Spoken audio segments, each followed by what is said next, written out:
some songs are more than just soundtracks. They set the tone, they define an era, and sometimes they carry a darkness that few ever realize.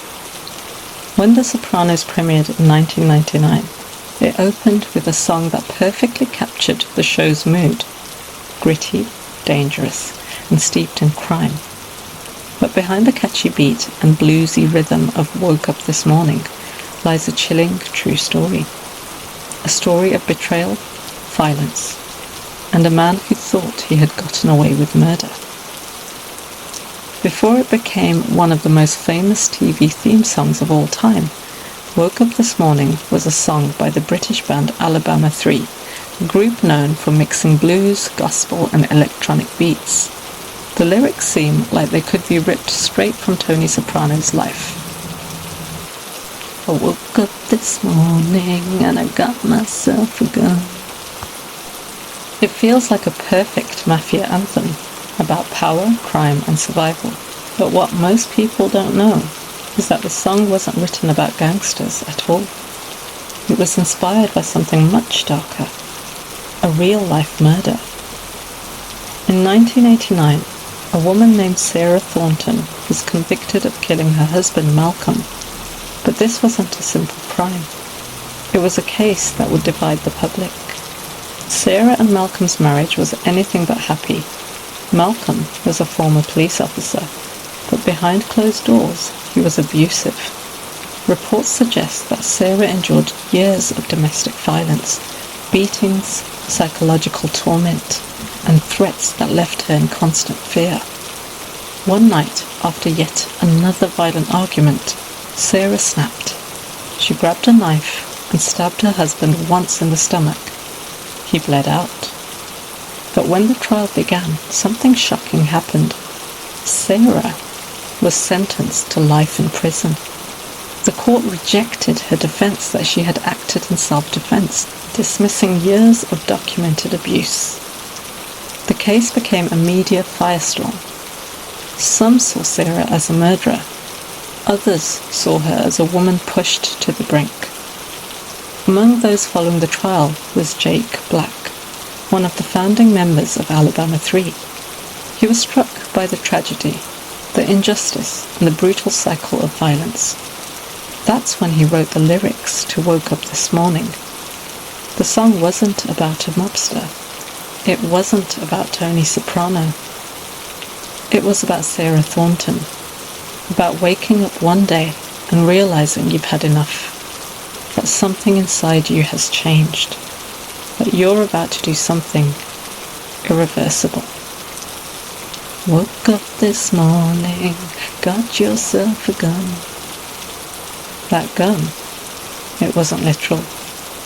It was a moment of reckoning, a breaking point, the instant when someone fights back after being trapped for too long. In 1996, Sarah Thornton's conviction was overturned. The case was retried, and this time, the court acknowledged the years of abuse. She was found guilty of manslaughter instead of murder, and was released after serving just over 6 years in prison. By that time, Woke Up This Morning had already been written and recorded, its brooding lyrics forever tied to her story. And then, something unexpected happened. Producers for a new HBO series called The Sopranos were looking for a theme song. They wanted something with weight, with grit, something that would immediately set the tone for a story about crime, violence, and family. When they heard Woke Up This Morning, they knew. And just like that, a song inspired by a real-life murder case became the soundtrack to one of the most iconic crime shows in history. For years, millions of people around the world have listened to this song as Tony Soprano cruises down the highway, cigarette in hand, heading toward his empire. But how many of them know where it really came from? That it wasn't about a mafia don or a hired gun, but about a woman who woke up one morning and decided she couldn't take it anymore. Maybe that's what makes it so haunting. Because whether you're a mobster, a survivor, or just someone backed into a corner, there's always a moment where everything changes. And that's when you realize you got yourself a gun. Some songs become famous for what they sound like, others for what they mean. And the next song on our list, its story is even darker, because not every hit song is just entertainment. Some are confessions. And then there's The Night the Lights Went Out in Georgia, a song wrapped in southern charm, but hiding a dark, twisted mystery. A story of murder, betrayal, and a man sentenced to die for a crime he didn't commit. And the real shock, the true killer was standing right there all along. The song tells a tale of a man returning home to Georgia after being away for years. He goes to see his old friend Andy, but what he finds instead is a crime scene. Andy's been murdered, and the man, our narrator's brother, is the prime suspect. Why? Because Andy had been sleeping with his wife. And in a town where secrets don't stay buried, everyone assumes the husband came back for revenge. He's arrested, put on trial, and sentenced to death. And just like that, the lights go out in Georgia. The execution happens fast. No questions, no appeal. But here's the chilling twist. He didn't kill Andy. Someone else did. And that someone? Little sister don't miss when she hits a gun. It was his own sister. That's right. The real killer was standing there that entire time. The brother never even got the chance to defend himself. And by the time the truth came out, it was too late. The justice system rushed to execute the wrong man, while the true murderer walked away, free. Her own brother died for her crime. When Vicki Lawrence recorded this song in 1972, people thought it was just a fictional murder ballad, a southern Gothic tale about justice gone wrong. But the truth, the song was inspired by real stories of wrongful convictions, cases where men were hanged or executed without evidence in the Deep South, cases where someone else got away with murder.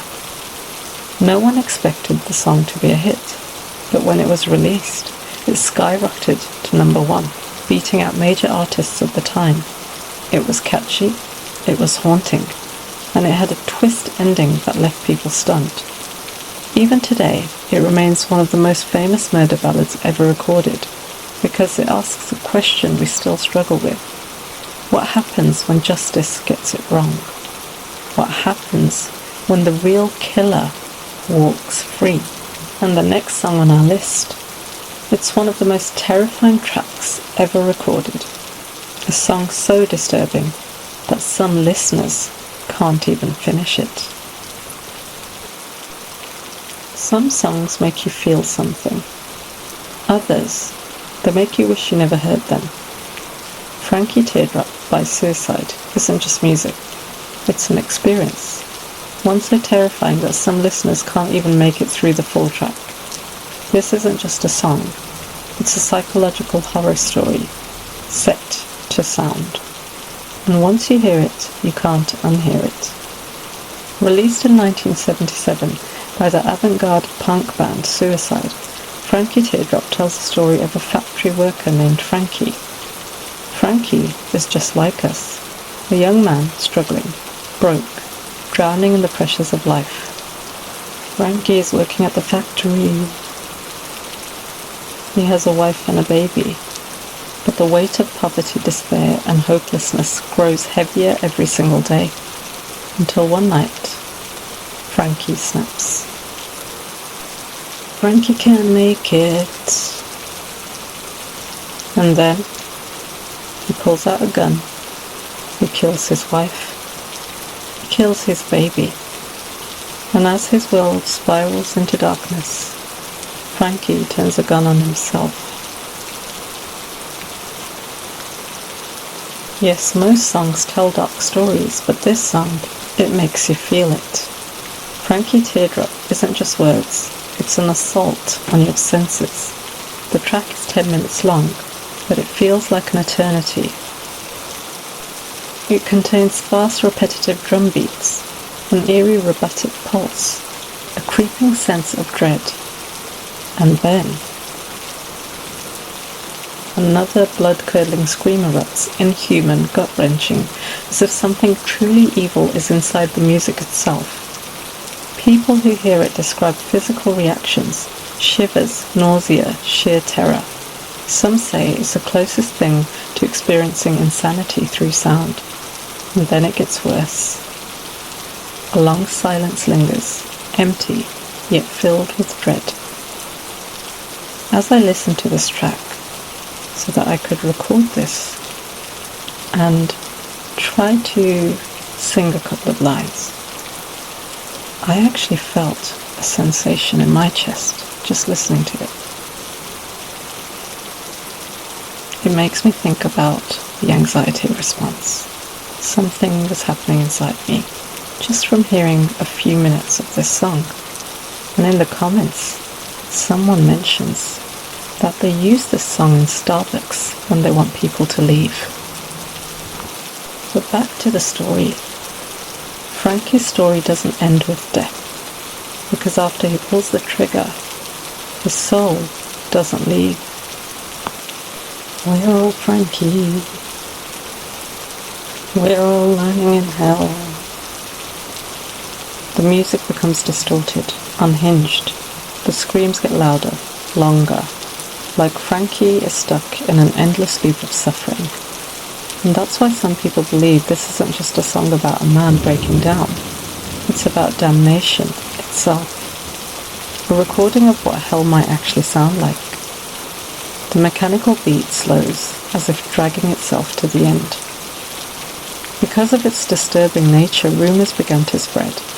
Some say listening to it at night will give you nightmares. Others claim the song causes paranormal activity, that its unsettling energy invites something dark into your home. Even music critics admitted that hearing it alone in the dark is a test of courage. And the screams, they weren't just screams. They were something else. Frankie Teardrop wasn't a hit song. It wasn't meant to be.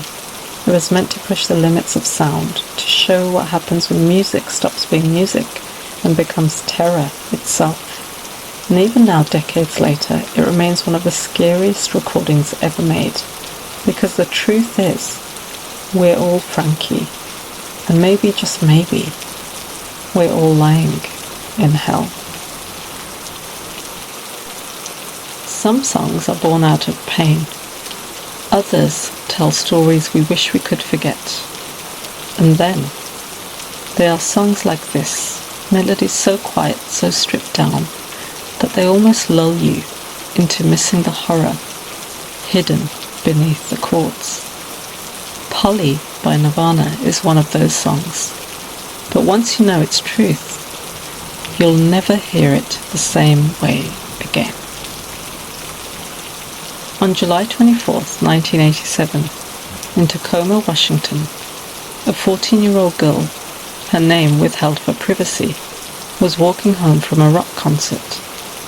It was just a normal night, until she caught the attention of a man named Gerald Friend, a name that to this day is synonymous with unspeakable horror. Friend was no stranger to violence. Nearly 2 decades earlier, he had already been convicted of abducting and torturing a teenage girl. But he had been released. That night in '87, he struck again. Driving a beat-up car, he pulled up alongside the young girl, offering her a ride. She refused. But as she turned away, he grabbed her, dragging her into the car at knife point. She was shackled, silenced, and taken to his mobile home, where for hours she endured hell. What happened next was horrifying. Friend tied her up, assaulted her, cut her, burned her. He kept her imprisoned, torturing her repeatedly. But despite her terror, the girl did something unexpected. She played along. She manipulated her captor. She spoke softly. She made him believe that she wasn't fighting back, that she was, in some twisted way, willing. And that's how she escaped. At one point, when he let his guard down, she convinced him to untie her, insisting she wouldn't run. And then, when the opportunity struck, she did. She broke free. She ran. She survived. When Kurt Cobain read about this case, something about it haunted him. The media had framed the girl as a helpless victim, but Cobain saw something different, a survivor. A girl who had outsmarted her captor, turned the tables, and escaped with her life. That's why Polly isn't just another grunge song. It's a retelling of her story, from the perspective of her abductor. The lyrics are disturbingly casual. Polly wants a cracker. Think I should get off her first. It's all there. Her captivity, her torment, her calculated escape. But Cobain doesn't scream these words. He doesn't rage. Instead, he whispers them, barely above a murmur, as if stepping inside the mind of a predator. It's uncomfortable. It's eerie. And that's the point. Polly isn't entertainment. It's a warning. A glimpse into the kind of evil that walks among us. Gerald Friend was arrested not long after the girl escaped, convicted of his crimes and sentenced to 75 years in prison. But the story didn't end there. In 1992, after Nirvana had skyrocketed to fame, something chilling happened. At a concert in California, a group of men assaulted a young girl, and as they did, they sang Polly. When Cobain heard about this, he was disgusted, outraged. He had written the song as a condemnation, as a way to expose the darkness lurking beneath the surface. Instead, some had twisted it into an anthem for violence. In response, he penned another song, Rape Me, a raw, unapologetic outcry against abuse. He wanted there to be no mistake. He stood with the victims, not the monsters. Today, Polly is still played, still streamed, still remembered. And if you think Polly was unsettling, wait until you hear the next song on our list, because not every hit single is written for the charts. Some are written in blood.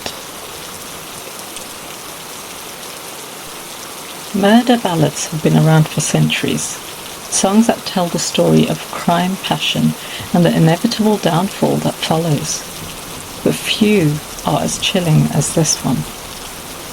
Johnny Cash was known as the Man in Black, an outlaw in country music, a rebel who sang about pain, redemption, and sometimes death. But in 1994, when he re-recorded Delia's Gone, it felt different, darker, more personal. More like a confession. This wasn't just a song about murder. It was a song about a man who didn't regret it. The song tells a story of Delia, a woman murdered by a jealous lover. The lyrics are brutal, almost detached. Found her in her parlor, and I tied her to her chair. Delia's gone, one more round, Delia's gone. But Delia wasn't just a name pulled from thin air. She was real. Her name was Delia Green, and she was murdered on Christmas Eve 1900 in Savannah, Georgia. She was only 14 years old.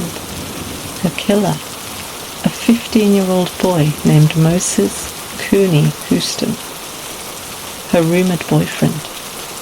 The story goes that after an argument, Houston shot Delia in cold blood, right in her home. Witnesses heard her final words, "Lord, have mercy. Please don't shoot." But he did.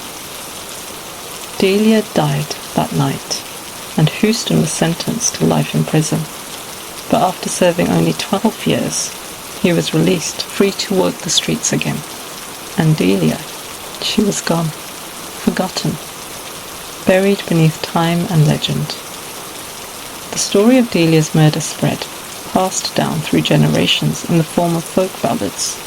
Versions of Delia's Gone appeared throughout the early 20th century, with different singers shaping the tale in their own way. But it was Johnny Cash who made it infamous. He first recorded the song in 1962, but it wasn't until 1994, during his career revival, that he re-recorded it with a darker edge. By then, Cash was older, grittier. He had lived a life of addiction, regret and redemption, and you could hear it in his voice. But here's what made it even more unsettling. Cash sang it from the perspective of the murderer. She was low down and trifling. She was cold and mean. Kind of evil made me want to grab my submachine. There was no sorrow, no remorse. Just a man telling you, in cold, calm detail, how he killed Delia. People were disturbed. This wasn't a sad ballad about lost love. It was a killer speaking from beyond the grave. Even worse, Cash performed it with a smirk, almost like he was enjoying the confession. And then he made it even creepier. When asked about the song in an interview, Cash famously said, "If you don't want to do time, don't do the crime. But if you do, enjoy it." Was he joking? Was he playing into his outlaw image? Or was there something else lurking beneath the surface? After all, Johnny Cash was no stranger to violence. He had been arrested multiple times, struggled with drugs, and often spoke about dark impulses. At times he even hinted that he had done things he wasn't proud of. Did Delia's Gone feel so real because in some way it was? Johnny Cash died in 2003, but his music, and his most unsettling song, lives on. Delia's Gone isn't just a folk ballad, it's a ghost story, a confession and a warning, all wrapped in one. That music, just like murder, never really dies. And the scariest part, if Delia Green's story had never been turned into a song, would anyone still remember her name? Some songs are about love. Some are about loss. And then there's Stan, a song about obsession, madness, and murder. When Eminem released this track in 2000, people thought it was just a brilliant piece of storytelling. But what if I told you that this actually happened? The song follows Stan, a devoted Eminem fan who writes letters, desperate for a response. At first, he's just excited. "Dear Slim, I wrote you, but you still ain't calling." But as the song goes on, Stan gets darker. "I sent 2 letters back in autumn, you must not have got 'em." His letters turn angry. His admiration turns twisted. And in the final verse, Stan records his last message. Drunk, raging and speeding in his car. His pregnant girlfriend tied up in the trunk. And then he crashes. The tape cuts off. Eminem finally writes back, but it's too late. Silence. People assumed Stan was just a cautionary tale about toxic fandom. But something terrifying happened. Not long after the song's release, stories began emerging of real-life fans losing control. One of the most disturbing cases, Devin Moore, a young Eminem fan in Alabama, committed a series of violent crimes, and his obsession with Stan was mentioned in the investigation. Others claimed the song inspired copycat incidents, with fans imitating Stan's behavior, obsessing over celebrities, sending disturbing messages, even threatening violence. Eminem had written a horror story, but the world was making it real. What's even more chilling, Stan became so iconic that the word entered real life. Today, if you call someone a Stan, it means they're an obsessed superfan, worshipping a celebrity, blurring the line between love and fiction. He wasn't just a fan, he was a warning. And Stan wasn't just a hit song. It was a psychological horror story disguised as a rap track. A warning about obsession, about losing yourself in someone else's life. Because if you let it take over, you might just end up in the trunk with no way out. Some songs are sad, some songs are haunting, and then there are songs that are said to kill. There's a melody so drenched in sorrow, so burdened with despair, that it's been blamed for dozens of suicides. A song banned by radio stations, whispered about in urban legends, a song that carries a curse. This is the story of Gloomy Sunday, the song they call the Hungarian suicide song. It was 1933 in Budapest, Hungary. A struggling pianist named Reza Seres sat alone in his small apartment, staring at the keys of his piano. He had once dreamed of becoming a great composer, but success had always been just out of reach. His career was fading, his love life was crumbling, and in his darkest hour, he poured every ounce of his sorrow into a single song. That song was Gloomy Sunday. The lyrics written by poet Laszlo Yeva were nothing short of devastating. My heart and I have decided to end it all.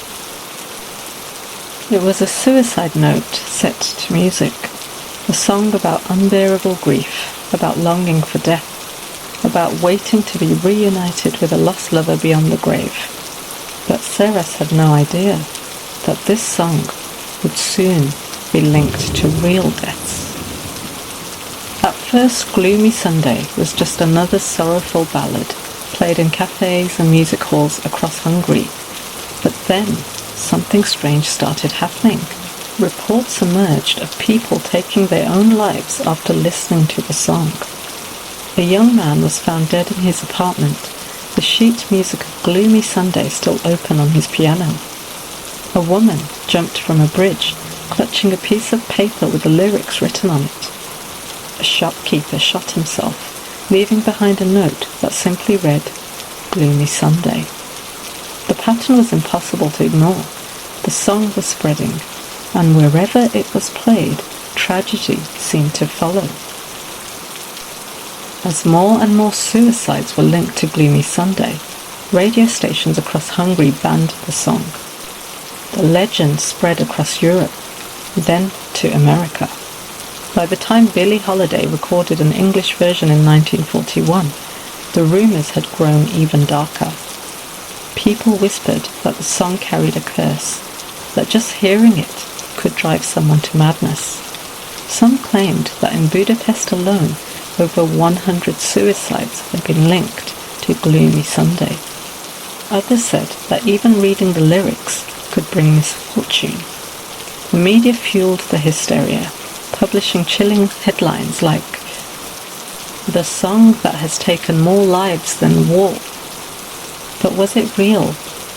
Or was it just a terrifying coincidence? Rizzo Serras never escaped the shadow of his most infamous creation. Although Gloomy Sunday finally brought him fame, it didn't bring him happiness. The rumours surrounding the song haunted him, and the irony, he himself fell victim to the very despair he had composed into music. In 1968, Serras jumped from his apartment window in Budapest. He survived the fall, but later took his own life in the hospital. The song that had been blamed for so many deaths had claimed its own creator. Even today, Gloomy Sunday is whispered about in hushed tones. Some believe its curse is real, that its melancholic melody taps into something deep inside the human soul, awakening feelings of despair that were waiting to surface. Others believe it's just an eerie coincidence, a case of urban legend feeding mass hysteria. But one thing is certain, more than 90 years later, Gloomy Sunday still holds its dark reputation. It is the only song in history to be banned, not for profanity, not for violence, but for fear it might actually kill people. And if you don't believe in the curse, go ahead. Listen for yourself. Just be careful what you feel when the last note fades. Some songs are just songs, others are something else entirely. And the next couple of songs on our list, it's not just linked to death. They're said to be a direct message from beyond the grave. Country music is filled with heartbreak and tragedy, but few songs are as eerie as Jeannie's Afraid of the Dark. Because this isn't just a sad ballad, it's a song about a child with a terrifying fear, and how that fear became her fate. But what makes it even more chilling? The voices behind it, Dolly Parton and Porter Wagoner, had no idea that years later, real tragedy would strike. Released in 1968, Jeannie's Afraid of the Dark was a duet. It told the heartbreaking story of a little girl named Jeannie, a child who was terrified of the dark. Her parents would try to comfort her, telling her that there was nothing to fear, but Jeannie would always whisper back, "Mummy and Daddy, please tuck me in tight, because Jeannie's afraid of the dark." The song takes a devastating turn when Jeannie's fears come true. She dies at a young age, leaving her parents in grief and disbelief. And as they prepare to bury their daughter, they make one promise. They will place her grave on the highest hill where the sunlight never fades, so that Jeannie will never have to be in the dark again. At first, Jeannie's Afraid of the Dark was just another tragic country song, a work of fiction. But then, something terrifying happened. Years later, in 2011, Porter Wagoner's real-life daughter, Deborah Jean, died suddenly at a young age. Her middle name, Jean. Her father, the man who had sung about losing a child named Jeannie, was now facing that exact nightmare in real life. Was this just a coincidence, or was it something more? Some believe it was just an eerie accident, a tragic twist of fate. After all, many country songs deal with death. But others aren't so sure, because Jeannie's Afraid of the Dark wasn't just about losing a child. It was about a specific kind of death, one that came too soon, one that was feared before it even happened. And for Porter Wagoner, that fear became his reality. Dolly Parton, the song's co-writer and singer, never publicly commented on the eerie connection between the song and Porter's loss. But Dolly herself has often spoken about her belief in spirits, fate, and the mysteries of life. She once said, "There's more to this world than we understand. Some things we just can't explain." And maybe Jeannie's Afraid of the Dark is one of them. A song that wasn't just written, but foreseen. More than 50 years after its release, Jeannie's Afraid of the Dark is still one of the saddest and most chilling songs in country music. Is it just a tragic coincidence? A song that accidentally mirrored reality? Or is it something else? A story that saw the future before it happened? Maybe some fears aren't just fears. Maybe sometimes they're warnings. Some songs capture heartbreak, and others predict it.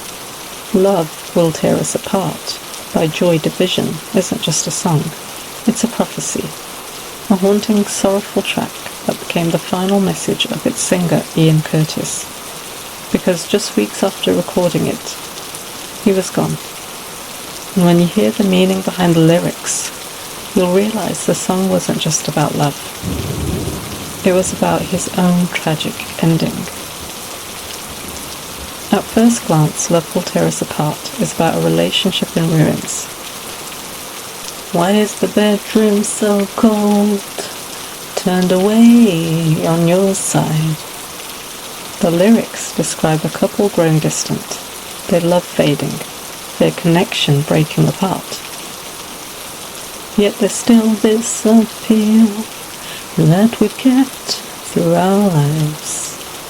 But this wasn't just a song about love. It was about Ian Curtis himself. Because at the time, Ian's own marriage was collapsing, and his life was unraveling. Ian Curtis wasn't like other rock stars. He was quiet, introspective, haunted. And behind the scenes, he was battling something no one saw coming. He suffered from severe epilepsy, experiencing violent seizures that left him exhausted and broken. On stage, he'd collapse. His body would shake uncontrollably. Some thought it was part of his performance, his signature dance moves, but in reality, he was fighting for control of his own body. And with every seizure, he felt less like himself. As Joy Division became more famous, the pressure grew. Ian was trapped between his struggling marriage, his declining health, and his rise to stardom. He was on the edge, and the lyrics of Love Will Tear Us Apart, they weren't just about his failing love life, they were about his entire existence falling apart. Love will tear us apart again. Like a cycle he couldn't escape. On May 18th, 1980, just before Joy Division was set to leave for their first American tour, Ian Curtis was alone in his house. The night before, he had been watching an old film, listening to records, writing, and then, at just 23 years old, Ian Curtis ended his life. And on his turntable, one record kept spinning. A song about loss, about sorrow, about being trapped in a love you can't escape. That song was Love Will Tear Us Apart. Love Will Tear Us Apart became Joy Division's biggest song. It's etched on Ian Curtis's gravestone. It's been covered, remixed, remembered for decades, because it wasn't just a song about heartbreak. It was Ian Curtis's final message to the world. And when you listen to it now, it feels like he knew exactly what was coming. A prophecy disguised as a melody. A love that was always doomed to fall apart. Some songs spark controversy. Others become anthems. And then there are songs that are so misunderstood they take on a life of their own. Nirvana's Rape Me is one of the most unsettling, confrontational tracks ever released. But it's not what most people think. This is the story behind one of Kurt Cobain's most misinterpreted songs, and the real horror that inspired it. Rape Me was never meant to be subtle. The moment the first chords hit, it's clear that Nirvana wanted you to feel uncomfortable. The lyrics are repetitive, almost hypnotic.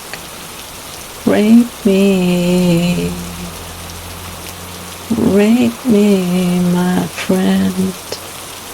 But this is not a song glorifying violence. In fact, it's the opposite.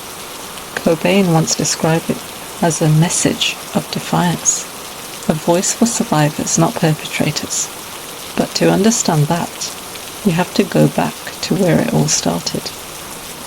In 1992, Nirvana had reached the peak of their fame. They had gone from underground grunge icons to the biggest band in the world. But success brought something Kurt Cobain hated: misinterpretation. During a concert in California that year, something horrifying happened. A group of men assaulted a young girl in the crowd, and as they did it, they sang Polly, the quiet acoustic Nirvana song that told the true story of a girl who was kidnapped and tortured, but survived.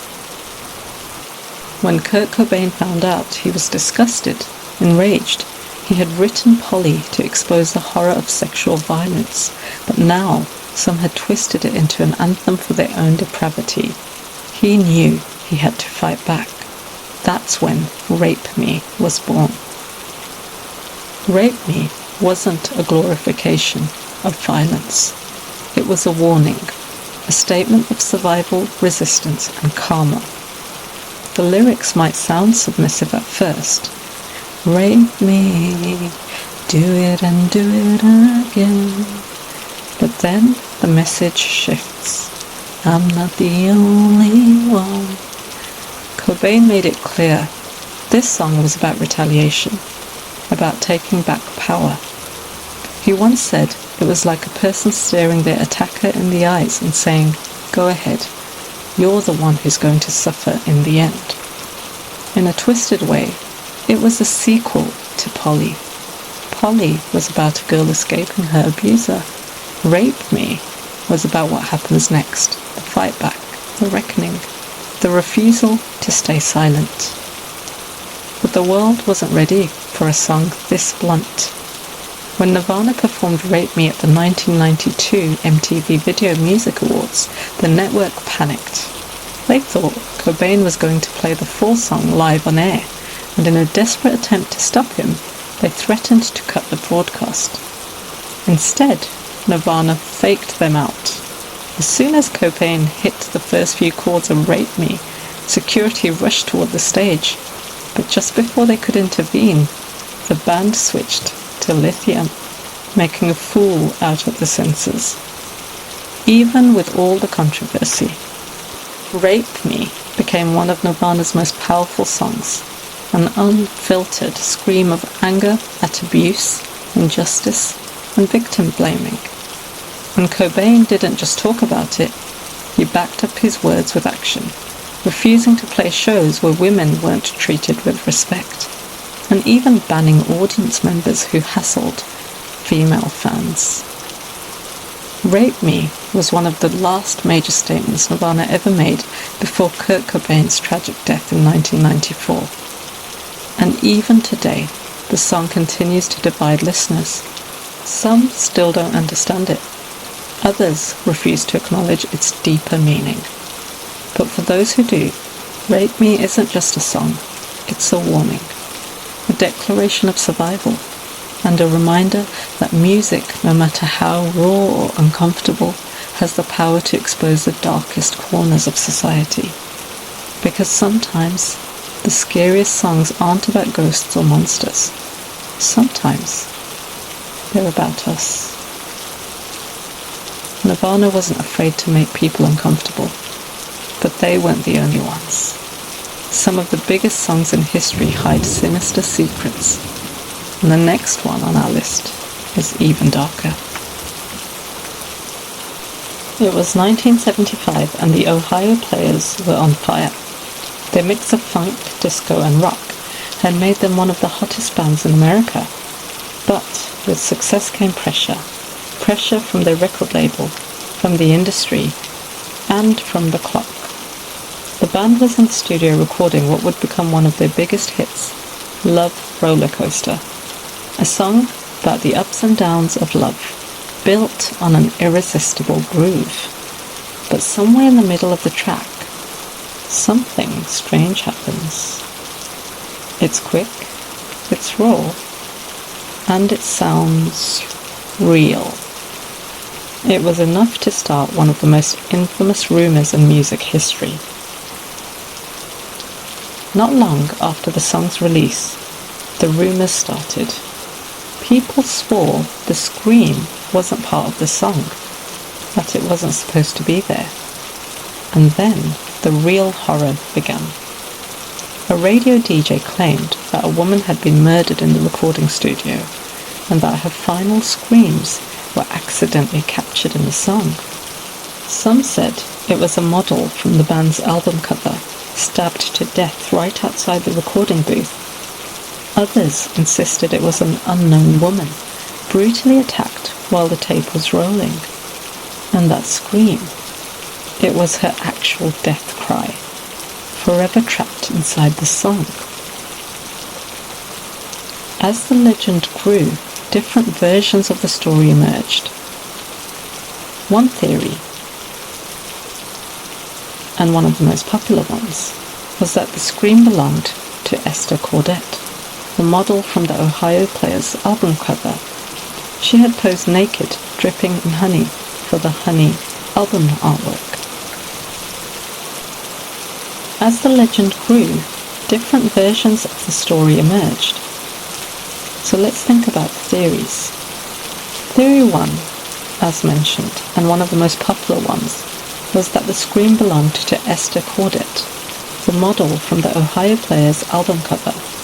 She had posed naked, dripping in honey for the Honey album artwork, which featured a sensual yet unsettling image of her about to eat a honey-covered spoon. The rumour, she had sued the band for abusing her on set, and to keep her quiet, someone killed her outside the recording booth, her final screams leaking onto the track. But there was a problem with this theory. Esther Cordet was alive. She wasn't murdered. She wasn't even in the studio when Love Rollercoaster was recorded. So, if it wasn't her, then who was it? Theory 2 is a random murder outside the studio. So another version of the legend claims that a woman was stabbed or shot right outside the recording booth, and because of a freak accident, the screams bled onto the track. But again, there was no police report, no missing persons case, no proof. So was it real, or just a story meant to scare people? Eventually, the Ohio Players tried to shut the rumours down. They claimed the scream wasn't from a murder at all. It was simply one of the band members screaming into the mic, hyping up the song's energy. But some people still aren't convinced. Even decades later, music analysts have pointed out that the scream sounds different from the rest of the track. It's raw, unfiltered, and carries a level of distress that doesn't fit a funk song. Was it just a studio trick, or did something unnatural happen in that recording session?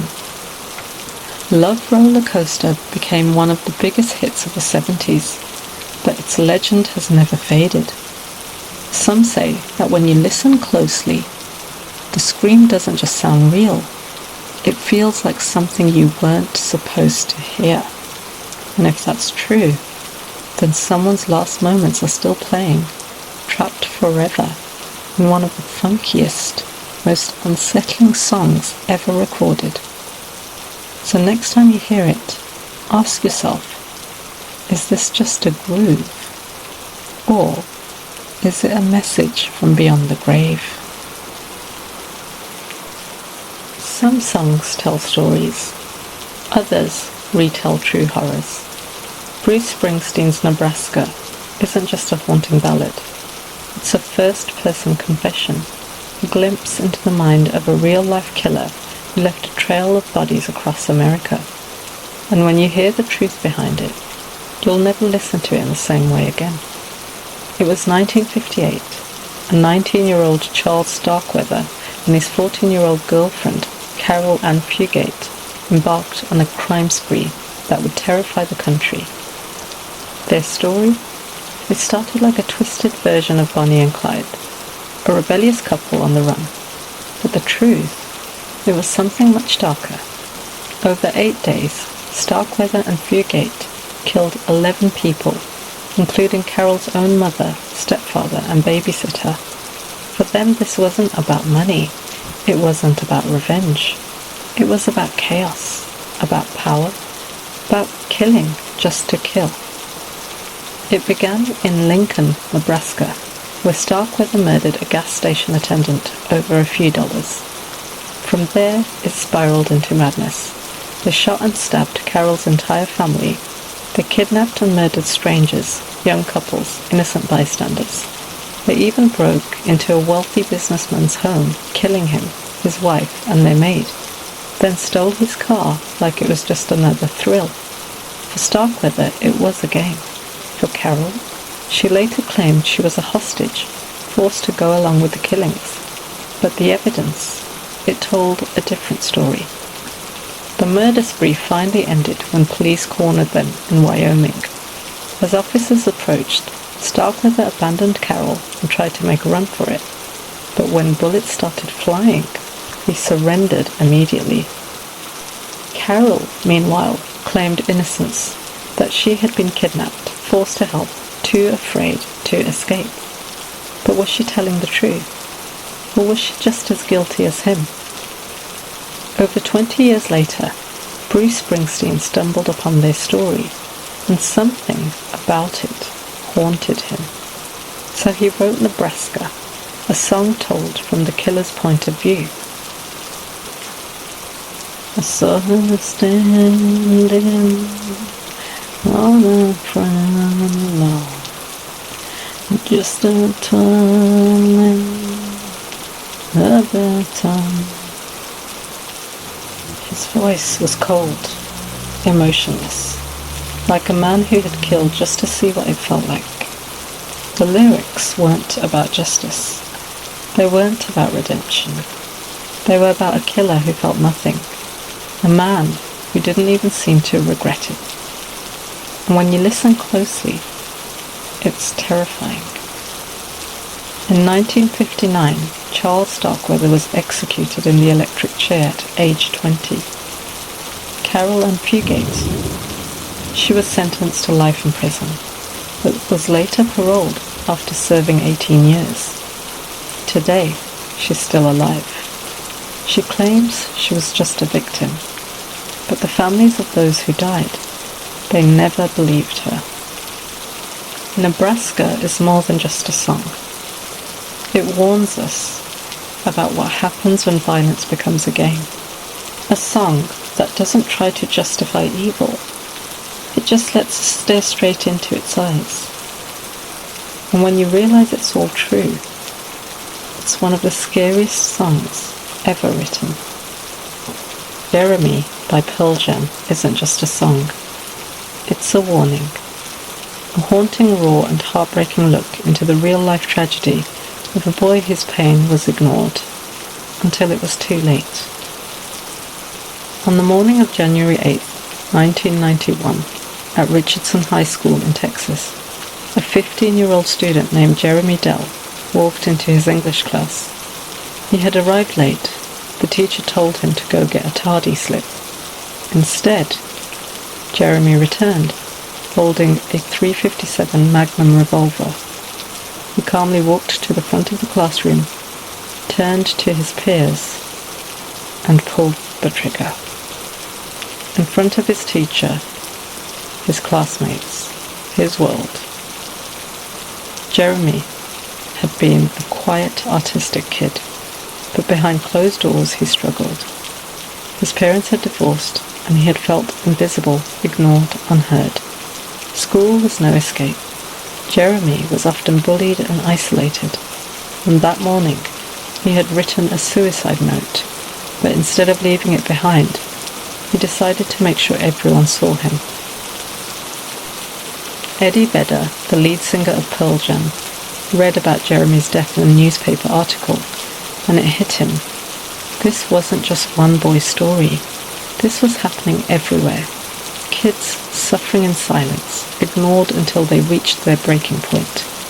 That's when he wrote Jeremy, a song that captured the pain, the loneliness, and the moment everything changed. Jeremy is spoken, class today.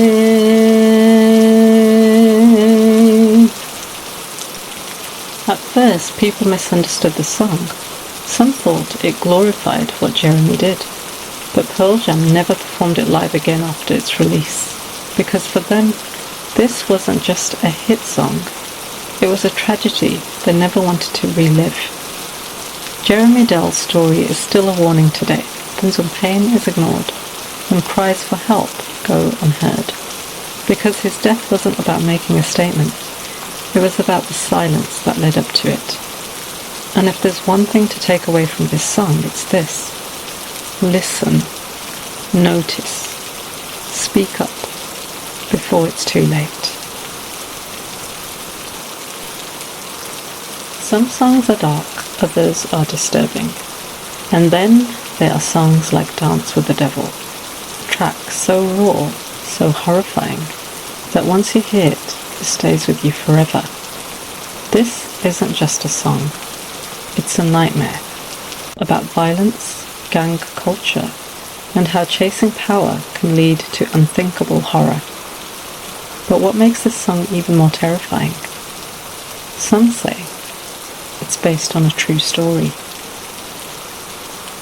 Released in 2001 by underground rapper Immortal Technique, Dance with the Devil isn't your typical hip-hop track. There are no radio-friendly hooks, no flashy bravado, just a brutal 7-minute storytelling track about a young man named Billy Jacobs, a kid from the streets who wants one thing: power. He dreams of being feared, of being somebody, and to prove himself, he dives headfirst into gang life, robbing, selling drugs, hurting people, all to impress the men at the top. But it's not enough. He wants more. He wants respect. And that's when he's told, if he really wants to be one of them, he has to do something worse.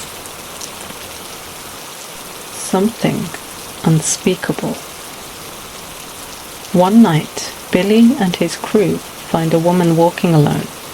They grab her, drag her into an alley, and they take turns violating her, laughing while she screams.